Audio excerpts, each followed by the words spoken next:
Hello, welcome to Momentum, our Q&A call. We are super excited. We're in month one still of the Momentum extension, and this is our second call, right, Sam?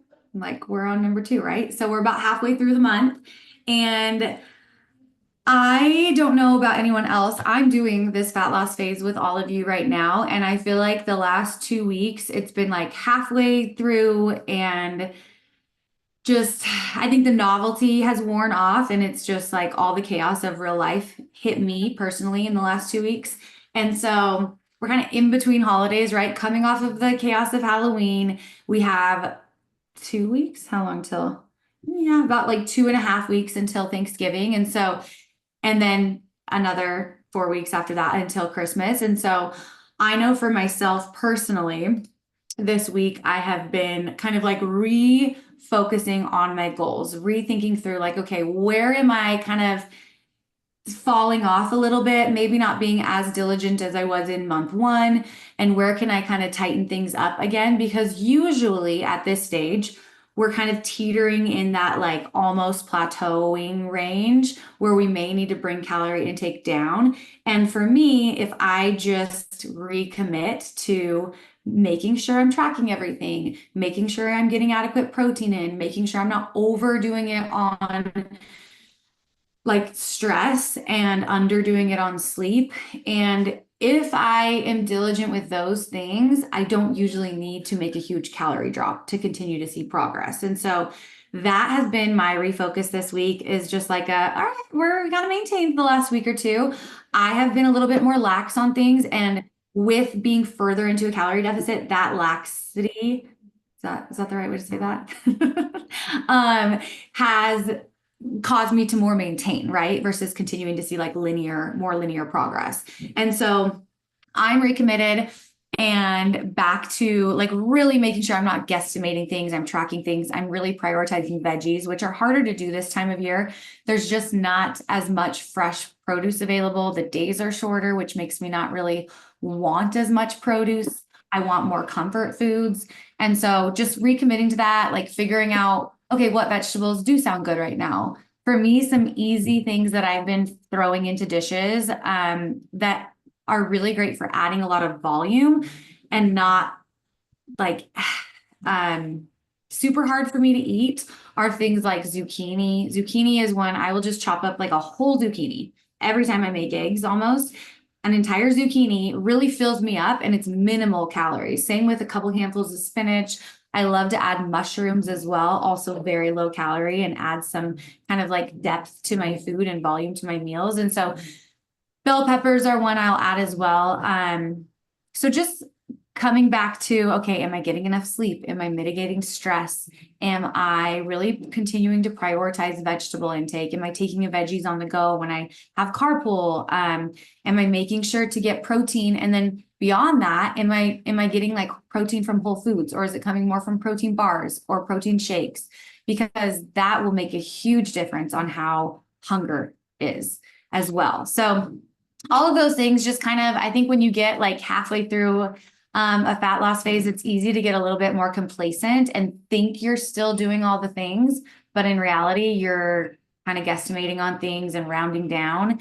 And that can be the difference of being in calorie deficit and being in maintenance. So just an opportunity to self-reflect this week and see if maybe you've fallen into that a little bit and if some small tweaks can have a big impact for you.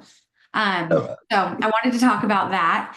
And then as far as questions go, Sam and I are going to we're looking through questions and going to discuss those. Sam, do you want to read one of the first ones that you kind of think we should start with? Yep, I'll just go right through. Best tips for reducing and managing social media used to help free time and then not comparing to other people on social media, especially like fat loss journeys. Ooh, that's a good one.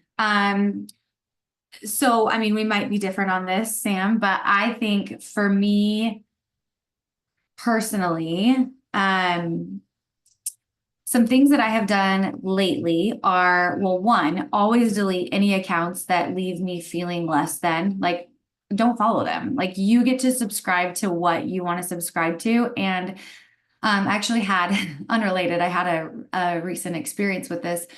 When I was probably newly married, realized like actually hate horror movies, right? They give me so much anxiety. Would I ever watch a horror movie? Usually it's like, peer pressure, like growing up, that was kind of the thing to do. I don't know, teenagers and like early college. And I realized when I was married, like I hate this genre and it makes me anxious. So I'm going to stop watching it. And last week there was this like really timely one that I had a personal interest in, and I went to it. And the next 12 hours, I was so anxious, like pit in my stomach. And I just realized like, why did I submit myself to that? Like that was my choice. And I think it's so easy to just like go through the motions and do the same things all the time. And I think it's really important to, when you feel anxious or when you feel down on yourself or when you're feeling more negative, like think about, what are you submitting yourself to? What are you partaking in? Like, what people are you around? What activities are you doing? What are you looking at on social media? Like, what does your online, even just like relationship look like? What short, like quick fix dopamine activities are you constantly numbing with potentially? And just auditing those things and knowing, for one, you're human and we're all gonna want to numb sometimes. We're all gonna want to distract ourselves sometimes. But taking a second when you're not really feeling very good and trying to track that back to maybe behaviors that you're doing can be so helpful, because and even an example of that is like the news, right? I think a lot of times we want to feel informed and we feel like we should have a responsibility to feel informed. But when we see things that are really sad that we have no control over, it can cause like anxiety for a lot of us. And so sometimes it's better to just not watch the news if that's not something you can handle right now. So same with social media. If there are accounts that are having you compare, just unfollow them or maybe mute them right now. Like maybe it's someone that my account is even an example of that. I have been sharing my own fat loss progress, and my hope is that it gives people like a realistic idea of what fat loss could look like, but it also could be really triggering for some people as well. And so maybe you love following me as a person, but you don't want to see the fat loss portion. And so you mute me for a month so you don't have to see that. I'm okay with that. Like that's important for your own peace of mind to continue to feel good and like stay in your own lane. Or maybe you see something and you just remind yourself that you're not always seeing the full picture. And just because someone else is seeing progress more quickly than you doesn't mean you're not seeing progress. And like validate yourself in whatever your efforts are and whatever you're doing, because the reality is we all have, someone might be doing something really well, but we all have different struggles, and you don't see everything too. And so just reminding yourself, social media is just 1% that you're seeing of someone's life. And if something's triggering you, mute it or unfollow. And then as far as like managing the free time, I don't know if this person, what their kind of like life looks like. For me, it's a challenge because I work on social media, so I do have to get on there, but it's easy for me to get distracted as well. And so I have periods where I will get on to work at like a designated time each day, and then I'll just delete the app. And it takes like less than a minute to download the app every day. And that way you're being intentional when you want to log on. And it's interesting to me when I do delete the app and I re-download it every day to do a post. Um, it like pushes me to be intentional. I have to hit download. And so in that time, I have to ask myself, like, okay, do I actually want to get on social media, or is that just like a habit and I don't even notice that I'm doing it? And I've found that a lot of times I'll just grab my phone and I'll tap on a social media app, and that's not even something I planned on doing. It's just like a natural thing my body does because it's addicting. And if I delete the app, I'll do it a few times and realize I don't have the app, and then I forget about it and I move on to other things. So that's an idea too. Um, Maybe put it in like a folder in the back of your phone so you don't just like see it every time you pick up your phone. Trying some different things like that can be really helpful too. Anything to add to that, Sam? Nope, I don't think so. Shutting it off at a certain time is what seems to work the best for most of my clients. Just picking a time to shut it off. And then, just like you said, if I'm struggling with body image, and like fat loss is triggering to me because I'm not in a good place to do that right now, then I'll just mute them, like just like you said, just mute them. Yeah. Yeah. Maybe mute posts or mute stories, depending on kind of like what you feel like you need. And that's okay to do. The next question, oh, what wins do you want to share? This person said, being better about not snacking when I feel a little hungry, but waiting for a meal and then loading up on more protein for satiety. I love that. I think that is so important, especially in fat loss, to like sit down, eat a real meal that's well-rounded, because that is going to satisfy you so much more than like grabbing little snacks all day long. That usually catches up with you like after 4 p.m. So, and then what are you struggling with? Struggling with taking the time to input food into the tracking app and with remembering to weigh the food before I eat dinner. So this is where pre-logging can be so helpful. Just like pre-logging your meals for the day. It takes 5 minutes and then you can just go in and make an adjustment if needed.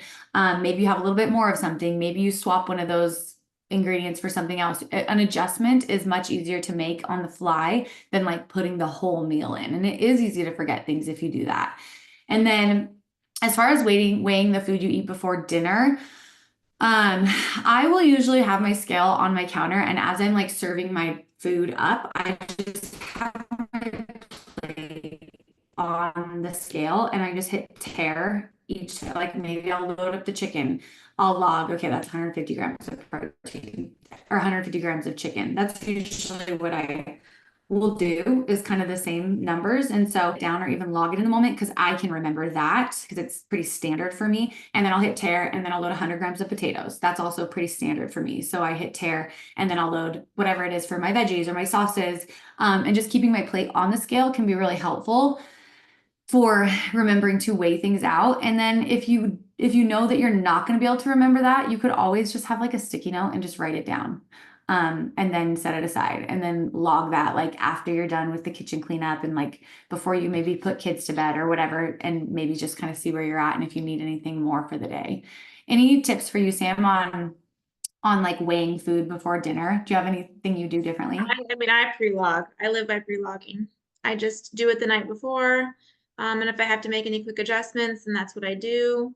I usually do it meal to meal. It's just what's easiest for me as far as Mhm. measuring and weighing. So Yeah.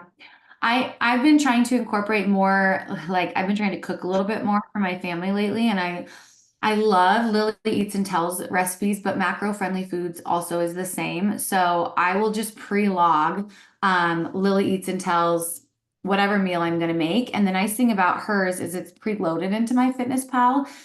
So I know, for instance, I kind of pre-logged my day earlier when I had a minute, and I know that I'm having Lily Eats and Tells white chicken chili. I'm pulling up my Fitness Pal right now. It's her skinny white chicken chili for dinner. And she has like it pre-logged as a serving size is 400 grams of chili. So as long as I make that recipe as she designates, I eat 400 grams, then it pre-logs it for me. I was thinking I probably would want a lot of chili, so I planned on 600 grams. And so I'll just put my bowl on the scale and just make sure I get 600 grams of chili and it's already pre-logged for me, which is so nice as a mom. I will keep my meals pretty simple. Like I'll usually just do, especially in a fat loss, I do a meat, a carb, like usually rice or potatoes, some kind of potatoes or rice, and then some kind of a meat, and then veggies for dinner. That's pretty standard around here. And so most nights out of the week, it's really easy for me to log my food. And then 2 to 3 nights out of the week, I want to make something that's a little bit more exciting, like a recipe. And so I love Lily Eats and Tells because she cooks very similar to how I like to eat. Some of her recipes are a little bit more finicky and like require more. details. So that's why I don't make them every night. But 2 to 3 nights out of the week, I'll make that. And it's so nice to know like she does all the work for me as far as calculating it all. And so I will just type it in on my fitness pal and it's preloaded. For those of you that haven't tried any like macro kind of meals, macro friendly foods is also a good one. Hers are definitely more, I would say, like comfort foods. Really, really family friendly. If you have kids that are like a little bit more picky, I think her meals are really, really family friendly. Lily Eats and Tells are more, I feel like adult friendly. Like they're more my style, but my kids love them. She always just does such a good job with flavors too. So my kids love her recipes also. So I'll try different things like that if I want to mix it up and like get more exciting with my cooking because that's a stress reliever for me. If I can cook a meal and it's like a very nice, slow dopamine release activity for me. But I want to be able to also still see my fat loss goals. So those are some ideas on kind of measuring, weighing food, but that can take some of the stress out of it. Pre-logging is really, really helpful in that case. And then another question was stopping food chatter, confronting why food is such a relief and then such a source of shame. So it sounds like really self-soothing with food for this person, tips on mental health aspect of eating to avoid feelings and then having terrible shame for overeating. Have any of you ever been significantly overweight and have had to fight with this aspect? Sam, do you have any initial thoughts on this one? Well, I have never With really been clients even as well. I've never been overweight, but I have had an eating disorder, so I absolutely understand about food chatter, and I will probably always have the food chatter. Um, but I mean, that's always going to be a work in progress as far, I mean, this is going to be long, so this is probably take more than 10 minutes to talk about. So we might have to go a little bit longer, eventually, and maybe even have a call on this. Yeah. Um, but you just have to know, like, I've just like I know that about myself. Like the food chatter can get loud and just questioning when it's happening. So over the years, just working through it, I've noticed that the food chatter and the noise gets louder when something stressful in life is happening to me. When I feel out of control Time in to go. another Oh. area of my life, then the food chatter. Oops, Sam, I think that I accidentally muted you. Sorry. Okay, keep going. And so because I know during those stressful times that the food chatter will be louder, I can then just remind myself constantly, is this a control thing? Is this because you feel out of control? Okay, so you're feeling out of control and you want to either for me, I mean, it was, I don't want to really get into all of it, but it was restrictive and then binge eating and then purging. So just knowing like, okay, you're wanting to overeat probably because you need to de-stress. So like what can I do to de-stress? For me, it's going to be getting outside, getting sunlight, just distracting myself, knowing and also making sure that I'm eating well balanced meals on a regular basis because that food chatter is going to be really loud if I skip meals. So I have to make sure I'm eating breakfast by 10 a.m. and making sure it's a breakfast that's well balanced. And then the same thing with lunch and dinner. Because if I don't, then the food chatter will get louder because I'm hungry, right? And then that can lead to overeating. So just being preemptive with that and then just asking myself, when was your last meal? Are you hungry? Or maybe I did have a harder workout, kind of just like literally talking yourself through it. Try, going for a walk, seeing if that's helpful. Is it a stress thing or am I really hungry? If I'm still hungry when I get back, I don't feel any less stress. Maybe I'll log like a little snack or something, see if that helps. But usually it's a stress thing for me, and planning ahead can help and just making sure that I really prioritize um, not stress, not stressing so much about certain things, and then not eating. If I go too long without eating, yeah, that's just a big thing. And then if I do end up overeating, or what I consider, and again, it's like, what am I considering overeating, or am I really overeating? Like, is it really a Right. binge, or did I just eat, an extra 300 calories because I was really hungry that day? So reminding myself, like, it's not a binge. Like, we're not restricting the next day because just reminding yourself, it's just gonna be a vicious cycle. We want to stop that cycle. You had more yesterday, even if you did overeat by thousands of calories yesterday, like it's not going to help the situation. You learn from it. Still need to What eat today. Mhm. Yeah. Why did that happen? You get curious with yourself. Why do I think that happened? Did I not manage stress? Did I wait too long to eat? Did I have too much caffeine? Like just seeing which boxes were maybe missed that day that led to that really big overeating period. And then again, instead of restricting the next day, and it can take a lot of effort if if you've been doing it for most of your life. You just have to give yourself grace. And while you work through it, see a therapist. Therapy can help. Um, but really just getting curious with yourself about why, making sure you've had enough water, just making Mhm. sure you're taking care of yourself is really the biggest thing as far as like for me, how that helped. Yeah, and I think getting in your body too, like taking a minute and just like breathing and just feeling your body. I think that's why walking is so helpful for me because it gets me in my body and it gets me outside, like shifts my perspective um and it's really stress relief. It's really soothing for my nervous system. And so I usually, if I'm feeling like that need to numb, which is what food is definitely one of those kind of things for me that I'll go to under high stress also for soothing. It's just like no, number one is making sure I'm eating well balanced meals and I'm hydrated and I'm getting sleep. Like those three things are huge. And then from there, as stress builds, like making sure I have some other things in place, like getting outside is really, really helpful. Maybe even just like spending time with people that I feel soothed by, like my nervous system feels soothed by, like maybe if stress is high, like I'm making sure I get intentional time with Craig where I can like vent to him or my sister or my mom or, because that can also be really helpful to just like talk things through that are on my mind. I'm a talk to process kind of person. So I think if some people aren't, so then if that's you, like making sure you're able to get in your workout or get in a walk, or maybe you have a therapist that you feel comfortable talking to process with. And then also journaling, like I think journaling can be really helpful. Especially writing down like when you are feeling stressed and thinking through like when you're feeling that need to soothe with food, like what is going on for you in that day, like what's draining you that day.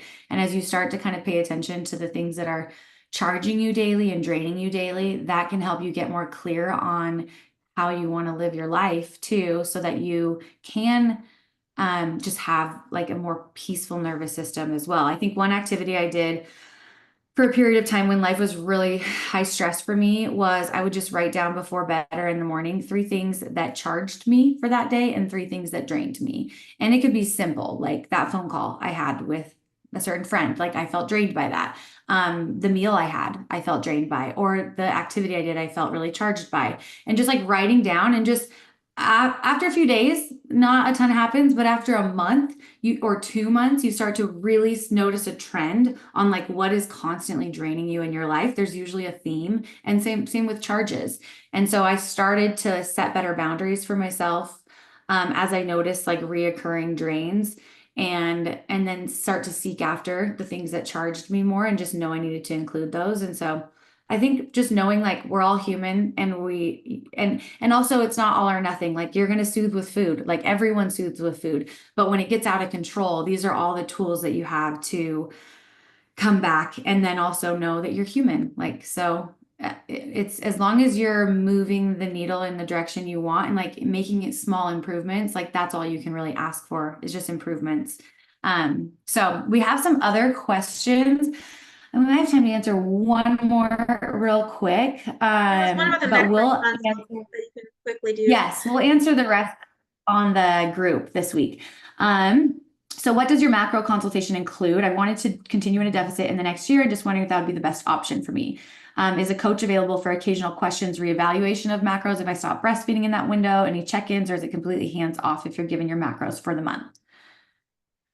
It's a one-time consult. So a macro consult is one time, it's $60, but you could definitely do one once a month if you needed to. I would say probably once every 6 weeks would be like, I mean, maybe 4 to 6 weeks would be the earliest I think you would need to. We give some guidance with that for a period of time. So it's not like you're only good for 2 weeks. I would say most people are good for even 6 weeks or more. It kind of just depends on what you're wanting to achieve. If you're more wanting to recomp and stay in maintenance, then that could be good for a year. If you're wanting fat loss, continued fat loss, then I would say when you hit a plateau. So when you get a consult, your coach will probably give you some ideas, like some strategies for when or if you hit a plateau. And then if you feel like you need more accountability or guidance from there, then scheduling another one. But I would think like in that 6 to 12 week range would probably be a good timing, unless you just like really want some reassurance. Um, that's what I would say. What about you, Sam? Yeah. Depending on who you do the consult with too, some of us like to give like a estimated maintenance macros, estimated fat loss macros. Based on where you're at, we tell Yeah. you where to start and then how to progress. With breastfeeding, it's going to take a little bit more guidance. Strategy call could also be another option, but most clients, when they want another macro consult, it's usually around that 3 month mark, I would say. Yeah. Yeah. I think that's great. And then that some wins. I'll just read these off real quick before we jump off and we'll answer more in the app. But lifting consistently heavier and or adding reps weekly, down 8 pounds and still seeing great progress, loving the mentality you ladies bring to getting stronger and healthier. Thank you for sharing your talents, experiences, and expertise. Oh, that's a nice one. I'm finally am feeling like I'm getting into a routine. I love that. So keep it up and continue to let us know your struggles, your questions. We're going to highlight these ones that we didn't get to today, and we'll answer those over the next couple of days in the app. So thank you so much for joining. I hope you all have a great week, and we'll see you on the phone. Until next time. Thanks so much. Talk soon.